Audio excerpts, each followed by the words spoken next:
Okay, magandang araw po sa inyong lahat. Ako po ulit ang inyong guro sa Filipino sa Piling Larang. So magsimula na po tayo. Para po sa araw na ito, pag-aralan po muna natin ang panukalang proyekto.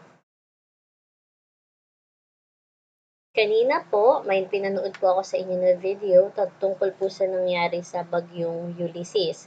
So nakita niyo naman po yung epekto po nito sa ating mga kababayan, lalo na po sa Isabela at Catanduanes. At may pinagawa rin po ako na aktibidad na kung saan nais ko po na umisip po kayo ng solusyon na kung paano maaaring maiwasan natin yung ganun kalalang epekto ng bagyo kapag muli mayroon pong ganun kalakas na bagyo ang dumapo sa Pilipinas. Sapagkat ngayon po pag-aaralan natin ang panukalang proyekto. Sa kasalukuyang sistema o kaganapan na may mga problema na nangangailangan ng agarang pansin o pagtugon.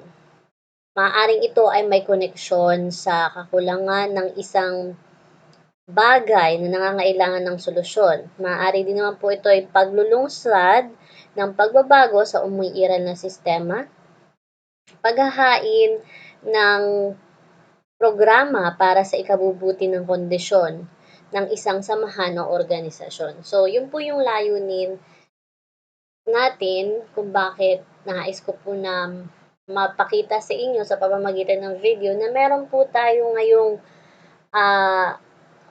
ngayong pong 2020, marami tayong nararanasan na problema na nangangailangan po ng agarang solusyon. Kung kaya nga po, pag-aaralan natin ngayong araw na ito ang tungkol po sa panukalang proyekto. Ito po ay isang dokumento na inihahanda natin upang iharap sa mga kinauukulan dahil katulad po ng nabanggit ko, maaari po ang ating panukalang proyekto ay magbigay ng solusyon sa problema. Maaari din naman po ito ay maglungsad o maging daan sa paglulungsad ng pagbabago sa umiiral na sistema o maghain po ng programa para sa ikabubuti ng kondisyon ng isang samahan o organisasyon. So, alamin po muna natin yung mga layunin natin para sa umagang ito. Una, nabibigyang kahulugan ang panukalang proyekto bilang isang halimbawa ng akademikong sulatin. Pangalawa, na isasagawa ng matama ng mga hakbang sa pagsulat ng mga piniling akademikong sulatin. At pangatlo, nakasusulat ng proyektong kapaki-pakinabang na makakatulong sa paaralan sa ating at maging sa ating komunidad. Ito pong pangatlo, nakasusulat ng proyekto, panukalang proyekto na kapaki-pakinabang po sa ating komunidad. Sapagkat sa ngayon, wala naman po tayong face-to-face. So, kailangan po mag-isip po tayo ng panukalang proyekto para po sa inyong komunidad. Na siya pong magsisilbing inyong periodical test. Bilang kapalit po yun ng ating periodical exam.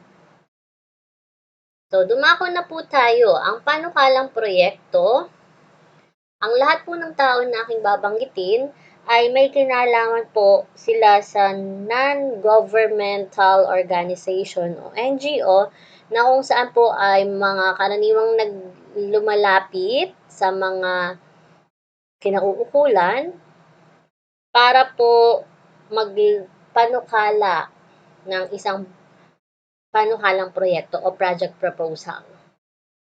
So, unahin po natin si Dr. Phil Bartel. So, sino si Dr. Phil Bartel?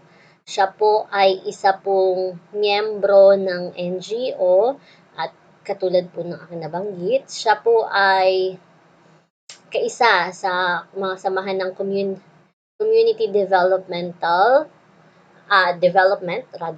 na kung saan po ay nangangalap po ng pondo para po sa pagpapaunlad ng komunidad. So, ayon po sa kanya,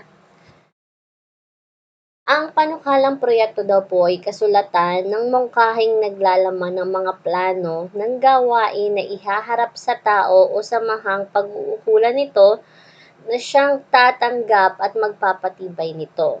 So, ang panukalang proyekto daw po ay mungkahing plano Ibig sabihin, ito po ay ihaharap natin sa kinauukulan nang sa gayon ay maaprubahan po yung ating proyekto. Kaya kinakailangan na maging tiyak tayo kung ano nga ba yung suliranin na nais nating bigyan ng solusyon at aksyon. At maging ano po yung mga hakbang na dapat nating gawin na may kinalaman po dito sa ating panukalang proyekto.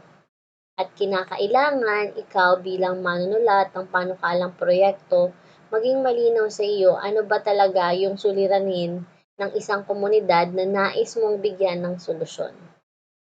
Nang sa gayon po ay maayos mo itong maiulat sa harap po ng samahan o kaya po ng pamahalaan o tanggapan na kung saan iminumungkahi mo yung iyong panukalang proyekto. Sapagkat ang panukalang proyekto ay hindi po sapat na binabasa lamang. Ibig sabihin, hindi sapat na tayo po ay gagawa ng panukalang proyekto at basta na lang natin halimbawa ipapasa sa ating barangay chairman. Kailangan maging handa po tayo na iulat po ito sa ating barangay chairman at nang sa gayon din po, kung meron po silang mga katanungan patungkol po sa iyong panukalang proyekto, ay agad po nating masasagot para lahat naman po ay maging malinaw dun po sa ating panukalang proyekto. Dumako naman po tayo kay Besim Nebiu. So, siya po ay isa rin pong member ng non-governmental organization at ayon sa kanya, ang panukalang proyekto ay isang detalyadong deskripsyon ng mga ihahaing gawaing naglalayong lumutas ng isang problema o suliranin. So, parehas lang po halos sila ng pakahulugan ni Bartel, ni Dr. Bartel. Ito daw po ay detalyadong deskripsyon ng inihahaing gawain. Naglalayon nga po na magbigay solusyon sa isang problema o suliranin. Kaya kailangan maging malinaw para po dun sa samahan o tanggapan o pamahalaan na tatanggap ng iyong panukalang proyekto, ano ba yung benepisyo na makukuha natin o nila kapag inaprubahan po nila yung inyo pong panukalang proyekto. So, ngayon po, dumako na po tayo sa mga dapat isaalang-alang sa paggawa ng panukalang proyekto o project proposal nga po sa Ingles. Lahat ng akademikong sulatin ay meron pong tatlong bahagi at lalo na po itong ating panukalang proyekto. Meron po tayong panimula, katawan at yung sa ating konklusyon ay pinalitan po natin ng salitang benepisyo at makikinabang nito. So, una, kailangan sa pagsulat ng panukalang proyekto ay ang pagsulat ng panimula. Susundan ng pagsulat ng katawan at panghuli ay ang paglalahad ng benepisyo ng proyekto at mga makikinabang nito. So, babanggitin natin sino yung makikinabang sa proyektong ito. So, magsimula po tayo sa ating una muna ay sa ating panimula.